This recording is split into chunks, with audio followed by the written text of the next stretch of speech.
Everybody laughed when the books hit the floor. Nobody laughed 10 minutes later. The sound echoed across room 20 for just after 8:15 on a chilly Tuesday morning inside Jefferson Elementary School in Columbus, Ohio. It started with a single snap. The worn strap on Malik Carter's old backpack gave way as Ethan Parker tugged at it with a smirk on his face. Math worksheets, pencils, and a small blue notebook scattered across the polished floor. For a second, the room froze. Then came the laughter. It spread like a wave. Some kids covered their mouths. Others pointed. Ethan stood there with his arms crossed, enjoying every second of it. "Dude, your backpack belongs in a museum," he laughed. A few boys joined in. Someone whispered that it looked like it came from a yard sale. Another kid joked that even the janitor's trash can look newer. Malik dropped to his knees quietly, gathering his things without saying a word.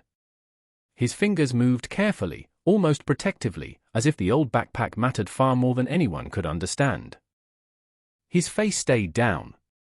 His dark curls covered his eyes. He didn't argue. He didn't cry.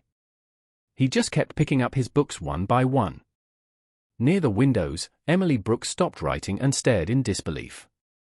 She glanced toward Mrs. Rebecca Collins, expecting her teacher to stop it. Instead, Mrs. Collins adjusted her glasses and sighed. "Maybe if people took better care of their things, situations like this wouldn't happen," she said flatly. The words landed harder than the laughter. A few students exchanged awkward looks. Some stopped laughing altogether. But Ethan only grinned wider. "My dad would have thrown that thing away years ago," he said proudly. More chuckles filled the room. Malik finally picked up his science book and carefully placed it inside the torn bag. The zipper barely held together. The faded fabric showed years of wear. Yet he handled it like something precious. "Come on, Malik," Ethan said. "You know my dog wouldn't even sleep on that thing." Another burst of laughter followed. Emily stood up halfway from her desk. "Leave him alone," she said softly. Ethan rolled his eyes. "Nobody asked you." Mrs. Collins crossed her arms.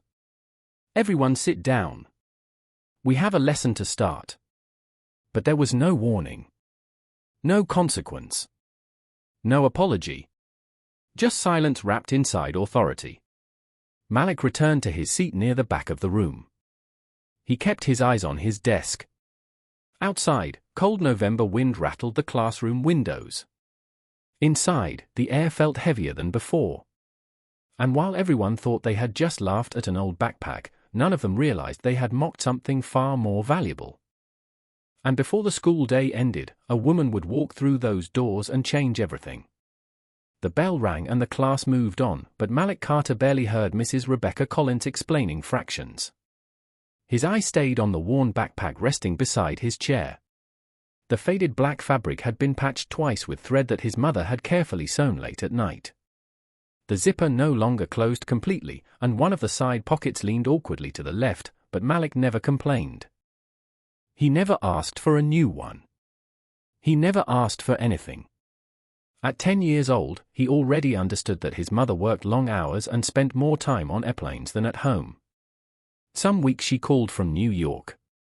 Other times she was in Atlanta or Washington. But no matter where she was, she always called before bed. She always asked if he had eaten. She always reminded him that she loved him. And every time she asked whether he needed anything, Malik gave the same answer. "I am okay, Mom." Most people thought the quiet boy in the back of room 204 came from a struggling family. Ethan Parker certainly thought so. So did several kids in class. They saw old sneakers, simple clothes, and a backpack that looked like it had survived 100 school years. What they never saw were the late-night video calls with his mother. They never saw the smile on Malik's face whenever she promised she would be home soon. And they certainly never knew why he protected that old backpack like it held treasure. During lunch, Malik sat alone near the windows in the cafeteria, eating apple slices and a peanut butter sandwich. He carefully placed the backpack beside him instead of under the table. Emily Brooks noticed. She carried her tray over and sat across from him. "You know Ethan is a jerk, right?" she asked quietly. Malik offered a small smile. "He is just being Ethan." Emily looked down at the backpack. "Why do you keep that old thing anyway?" "My dad would buy me another one tomorrow." Malik's smile faded gently. His fingers brushed across the worn fabric. "Because it was my dad's last gift to me." Emily blinked. She had not expected that answer. Before she could say another word, the lunchroom doors opened and Ethan Parker walked in laughing with his friends. He spotted Malik immediately. "Hey, museum boy," he called across the room. A few kids laughed again. Malik lowered his eyes and quietly opened his milk carton. Emily frowned. For the first time all day, she noticed something small stitched inside the torn pocket. It was a tiny embroidered American flag. And suddenly, that old backpack did not look old at all. It looked important. More important than anyone in that school could possibly imagine. By 1:30 in the afternoon, the story of Malik Carter's backpack had traveled far beyond room 204. Kids whispered about it in the hallways. Some thought it was funny. Others avoided looking at him altogether. The laughter from the morning had faded, but something colder had replaced it. Silence. The kind that made a person feel alone even in a crowded school. During art class, Ethan Parker could not resist. He leaned back in his chair and smirked. "Hey Malik, maybe they have backpack donations at Goodwill." A couple of boys laughed under their breath. One girl covered her mouth, unsure whether to laugh or feel uncomfortable. Malik remained quiet, carefully coloring his assignment. He had learned long ago that arguing only made things worse. Across the room, Emily Brooks put her pencil down. "Can you just stop?" she asked. Ethan shrugged. "Why?" "Everybody thinks it." A few students looked away. Nobody wanted attention turned on them. Nobody wanted to become the next joke. Mrs. Rebecca Collins had come in to supervise while another teacher stepped out. She heard the exchange but simply looked up from her phone. "Everyone needs to focus on their own work," she said casually. Her voice carried no warning. No concern. It was as if humiliation had become background noise. Emily stared at her teacher in disbelief. After class, students gathered near the lockers. Ethan and two friends stood nearby laughing again. "Maybe that thing belongs in a history museum," one of them joked. Malik quietly turned the combination lock on his locker. His shoulders remained still, but his eyes had grown tired. Emily stepped beside him. "You know they are wrong, right?" she said softly. Malik nodded. "I know." "Then why do you let them do this?" she asked. He gave a sad smile. "Because my mom always says people tell you who they are by how they treat others." Before Emily could answer, Ethan walked past and bumped his shoulder on purpose. Still carrying that trash around, he laughed. Emily stood in front of Malik immediately. "Leave him alone." Ethan rolled his eyes. "What are you, his lawyer now?" Several kids nearby watched. Some smiled awkwardly. Others looked uncomfortable. But nobody spoke. Nobody except Emily. "You are acting like a jerk," she said. Ethan laughed. "And you are acting like a babysitter." The crowd chuckled nervously. Malik gently touched Emily's arm. "It is okay," he whispered. But she shook her head. "No. It is not okay." Her voice echoed through the hallway like a crack in the silence. For the first time all day, a few students stopped laughing. A boy named Tyler lowered his eyes. Another girl quietly walked away. And near the front office, School Secretary Sarah Miller had seen enough. She had watched the morning incident. She had heard the whispers. And as she looked at the lonely boy carrying that old backpack down the hallway, something inside her told her this story was far from over. By 3 o'clock, the entire mood inside Jefferson Elementary had shifted, but not in the way Malik Carter hoped. Word had reached Ethan Parker's mother before the final bell. Karen Parker arrived wearing a cream-colored sweater and dark sunglasses resting on her head, her heels clicking sharply against the office floor. She did not ask what happened. She did not ask who started it. She walked into the front office already convinced her son had done nothing wrong. Principal David Harper greeted her with an uneasy smile. Beside him stood Mrs. Rebecca Collins, arms folded, while Sarah Miller remained behind her desk, quietly organizing paperwork and pretending not to listen. Malik sat alone in a chair near the wall, his backpack resting carefully on his lap. His eyes stayed fixed on the floor. Karen Parker looked at him briefly before turning toward Mrs. Collins. "I cannot believe Ethan is being blamed because some child cannot take a joke," she said. Rebecca Collins nodded. "Children tease each other all the time. It was harmless until people started making a big deal out of it." Sarah Miller stopped typing. Her fingers froze over the keyboard. Principal Harper shifted uncomfortably. "We just want everyone to calm down," he said. Karen crossed her arms. "My son comes home upset because now people are calling him a bully. That is ridiculous." Then she looked directly at Malik. "You should have laughed with them. Kids need thicker skin these days." The words hung in the air like cold rain. Malik lowered his eyes even further. Mrs. Collins sighed and adjusted her glasses. "Honestly, Malik, maybe everyone involved should apologize and move on." Sarah slowly raised her head. Principal Harper blinked. "Apologize?" he asked. Rebecca nodded. "Yes. Ethan apologizes, Malik apologizes. Everybody wins." Karen smiled. "Exactly. That is fair." But nothing about it felt fair. Sarah looked at the boy sitting quietly in the corner. He had not raised his voice all day. He had not argued. He had simply endured. Yet somehow, the adults in the room had found a way to place responsibility on him. Karen took another step toward Malik. "Go ahead, sweetheart. Tell Ethan you are sorry for making a scene." Principal Harper frowned slightly. "Karen, perhaps we should not." But Rebecca interrupted him. "It is a reasonable solution." Sarah could not stay silent anymore. "Excuse me, but Malik did not make a scene," she said quietly. The room turned toward her. Rebecca's expression hardened immediately. "Sarah, I think the faculty can handle this." But Sarah stood her ground.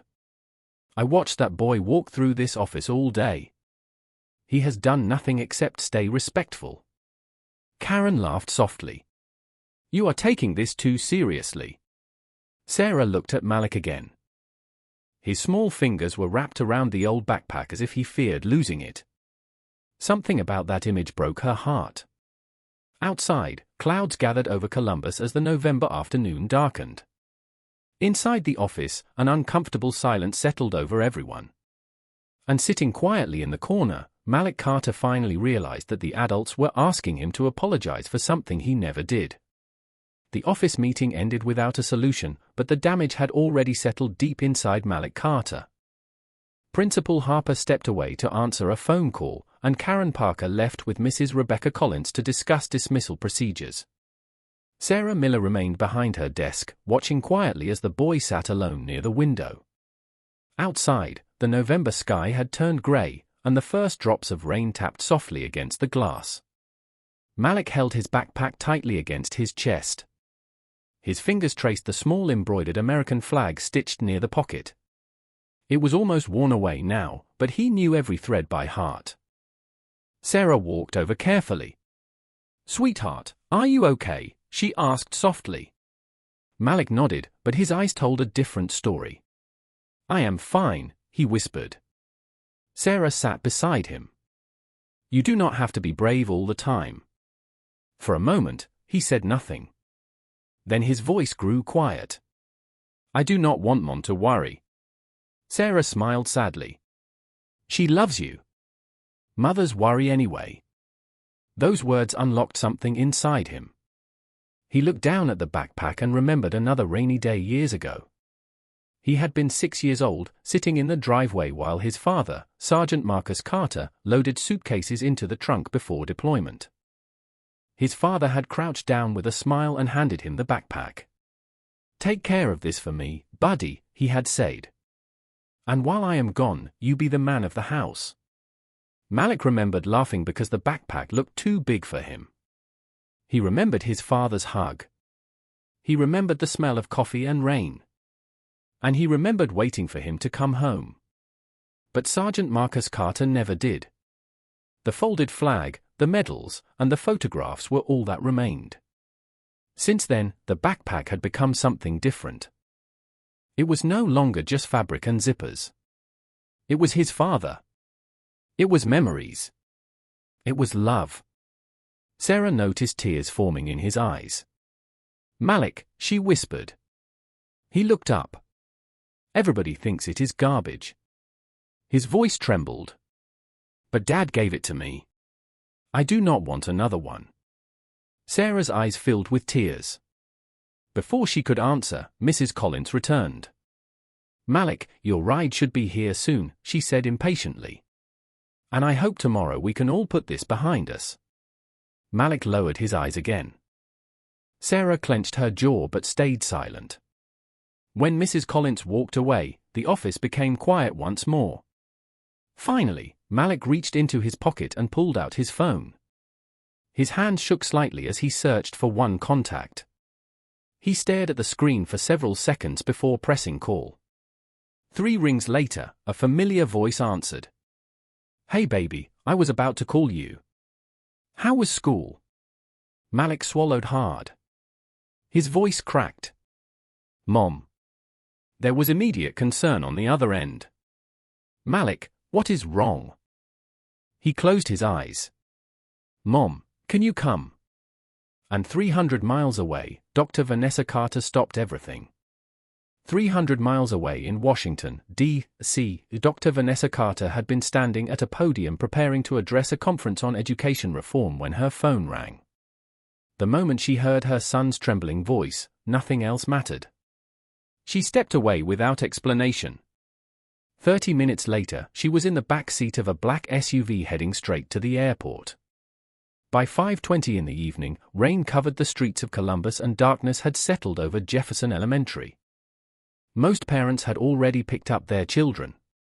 The hallways were nearly empty. Principal David Harper sat in his office reviewing paperwork while Rebecca Collins discussed tomorrow's lesson plans. Karen Parker had returned to pick up Ethan and was chatting casually with Mrs. Collins near the front desk. Sarah Miller remained behind her computer, but her eyes drifted toward the waiting area every few minutes. Malik Carter still sat quietly in the same chair, his backpack resting on his lap. He had barely spoken since making the call. Then the front doors opened. Cold air rushed inside. A woman in dark jeans, white sneakers, and a navy coat stepped through the entrance carrying nothing except her purse and a calm expression. Rain droplets glistened in her curls. She was beautiful, but not flashy. Elegant, but simple. Sarah looked up first.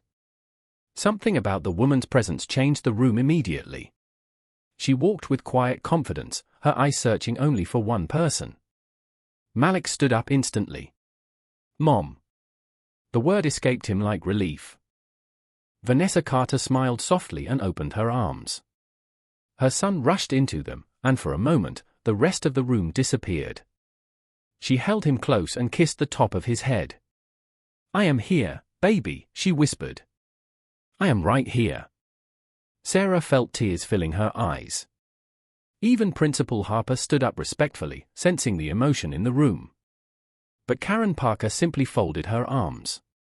"Well, I hope you know your son caused quite a scene today," she said casually. Rebecca Collins nodded. "Children can be sensitive. We were trying to resolve things." Vanessa slowly released her son and looked at the adults. Her expression remained calm. "Resolve what?" she asked gently. Karen shrugged. Some harmless teasing got blown out of proportion.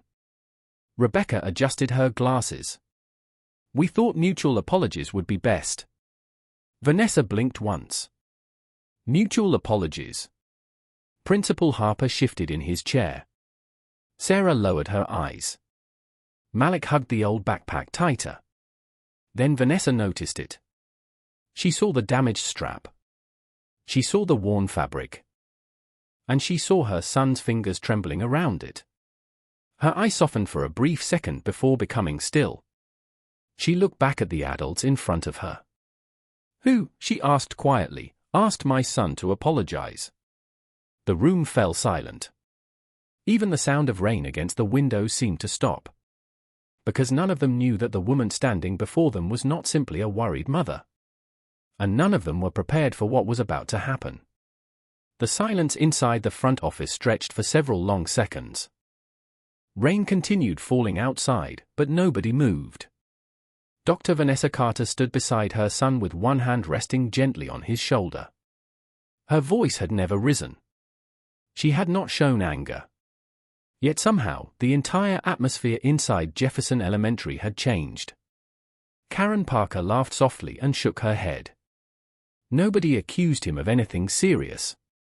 We are talking about children. Everybody needs to relax. Rebecca Collins nodded. Exactly. We suggested both boys apologize and move forward. It seemed fair. Vanessa looked at her son. Malik, did you hurt anyone? He shook his head. No, Mom. Did you laugh at anyone? Another shake of his head. No, Mom. Did you ask anyone to apologize? No. Vanessa nodded slowly before looking back at the adults. Then why was my son asked to apologize? Principal David Harper cleared his throat. Mrs. Carter, perhaps everyone is simply emotional. We can discuss this calmly. Sarah Miller watched quietly, feeling her heart race. Something about the woman standing in front of them felt strangely familiar. Rebecca Collins crossed her arms. Children need to learn resilience. They cannot run to their parents every time feelings get hurt. Those words made Sarah look down. But before anyone could speak again, Principal Harper's eyes suddenly widened. He had finally read the name written on the visitor sign-in sheet Sarah had handed Vanessa moments earlier. His expression changed instantly. Dr. Dr. Vanessa Carter, he asked. Vanessa turned toward him politely. Yes. The color drained from his face. Sarah noticed it immediately. So did Karen Parker. Wait, Karen said. You know her. Principal Harper stood up so quickly his chair nearly tipped over. Know her, he repeated softly. Mrs. Parker, this is Dr. Vanessa Carter. Rebecca frowned. And? Principal Harper swallowed hard. She serves on the Columbus Educational Excellence Foundation. Sarah's eyes widened. Karen blinked. But Harper had not finished. She funded the literacy initiative that provided computers to half the schools in this district. Rebecca's arms slowly lowered. What? Harper continued, his voice almost trembling. She sits on the State Advisory Board for Public Education. And? He stopped for a second. And she personally donated $2 million to veteran family scholarships last year. Sarah covered her mouth. Karen Parker's smile vanished completely. Rebecca Collins stared at Vanessa as though seeing her for the first time. But Vanessa simply looked down at her son. Baby, are you hungry? She asked gently. Malik nodded. A little. She smiled softly. We will get dinner soon. Principal Harper stood frozen. Karen looked from one face to another. $2 million, she whispered. Rebecca's confidence had disappeared. Nobody told me. She began. Vanessa finally looked at her. Her voice remained calm. Nobody had to. Then she glanced toward the old backpack in Malik's lap. You laughed at something you never understood. And for the first time all day, Mrs. Rebecca Collins realized she had made a terrible mistake. No one spoke for several seconds. The rain outside had slowed to a gentle drizzle, but inside the office, the silence had become heavy. Karen Parker stared at Dr. Vanessa Carter as if she had suddenly become someone else. Rebecca Collins stood frozen beside Principal David Harper, unable to hide the panic growing behind her eyes. But Vanessa showed no anger. She simply knelt beside her son and smiled. "Can I see it?" she asked softly. Malik nodded and handed her the old backpack. She ran her fingers over the worn fabric and smiled sadly. "Still taking care of it, hey?" she whispered. Malik managed a small smile. "I promised Dad." Sarah Miller quietly wiped tears from her eyes. Karen shifted awkwardly. "I mean, nobody knew it meant something special," she muttered. Vanessa stood up slowly. "Everybody's memories mean something special," she replied gently. Then she carefully opened the front pocket. Principal Harper noticed Rebecca Collins taking a nervous step backward. Inside the pocket was a photograph protected by clear plastic. Sarah leaned closer. Karen did too. The picture showed a smiling man in army uniform kneeling beside a much younger Malik. "Sergeant Marcus Carter," Vanessa said softly. "My husband." Her voice remained calm, but every word seemed to slow time itself. "Before his final deployment, he gave this backpack to our son. He told him to take care of it until he came home." Sarah covered her mouth. Principal Harper lowered his eyes. Even Karen Parker looked uncomfortable. Vanessa smiled sadly at the picture. Marcus never came home. This bag became the last gift a father gave his little boy. Nobody moved. Nobody breathed. Rebecca Collins stared at the photograph, and for the first time all day, she had no answer. Sarah noticed tears rolling down Malik's cheeks. But the boy still held his head high. Vanessa placed the picture back inside carefully. "You saw old fabric," she said quietly. "My son saw his father." Karen Parker slowly sat down in one of the chairs. Her confidence had disappeared. Principal Harper removed his glasses. Sarah could no longer hold back her tears. Even Rebecca Collins looked pale. I did not know," she whispered. Vanessa nodded. "That is exactly the point." Her voice never changed. "You did not know. But you judged anyway." The words cut through the room more deeply than any raised voice ever could. Sarah looked at Malik with new admiration. At 10 years old, he had protected something priceless while enduring laughter from people who had never stopped to ask why. Principal Harper finally spoke. "Dr. Carter, I am deeply sorry." Karen lowered her eyes. "So am I." Rebecca Collins swallowed hard, but no words came out. And standing beside his mother, holding a backpack everyone else had mocked, Malik Carter no longer looked like the lonely boy from room 204. He looked like the son of a hero. By the time the rain stopped outside Jefferson Elementary, something inside the building had changed as well. Nobody had raised their voice. Nobody had argued. Yet the truth had done what anger never could. Principal David Harper apologized again before promising a full review of what had happened. Sarah Miller stayed late that evening, helping organize reports and witness statements. Emily Brooks' parents would later send a message thanking the school for listening to students who chose kindness. Karen Parker called her son over and quietly instructed him to apologize to Malik. Ethan stood awkwardly in front of him. "I am sorry," he whispered. Malik simply nodded. There was no anger in his eyes. No desire for revenge. Just peace. Rebecca Collins remained silent for most of the evening. The confidence she had carried all day had disappeared. Before leaving, she stopped in front of Dr. Vanessa Carter. "I judged before I understood," she admitted softly. Vanessa nodded. "Yes, you did." Rebecca lowered her eyes. "I am sorry." Vanessa looked at her calmly. Children learn from adults. Never forget that. There was no bitterness in her voice. No triumph. Only truth. Over the following weeks, Jefferson Elementary introduced new anti-bullying programs and staff training. Principal Harper personally invited veteran families to share their stories with students. Sarah Miller organized a remembrance wall honoring military parents. And in room 204, something remarkable happened. Nobody laughed when Malik walked in anymore. In fact, several students gathered around him one morning asking about his father. Even Ethan listened quietly. Emily Brooks sat beside him every day at lunch. And one Friday afternoon, the entire class surprised Malik with a small gift. It was a display case with a brass plaque engraved with 6 simple words. A hero's gift. Protected with love. Tears filled Malik's eyes as he looked at the backpack resting safely inside. But he smiled and shook his head. "Dad wanted me to use it," he said. Everyone laughed gently.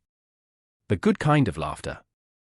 So the display case stayed at home, and the backpack stayed on his shoulders. Months later, Dr. Vanessa Carter stood beside her son during Veterans Day assembly. Hundreds of students filled the gymnasium.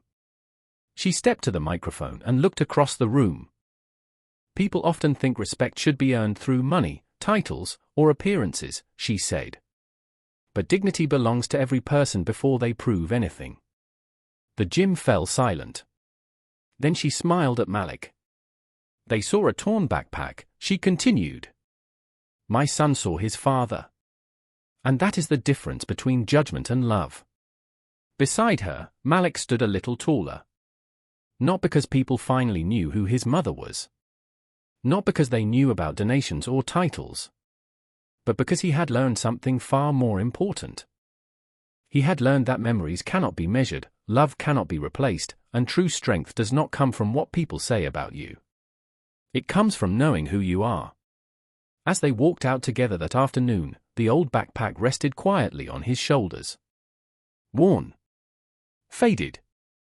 Precious. And for the first time in a very long time, Malik Carter walked through those school doors with his head held high.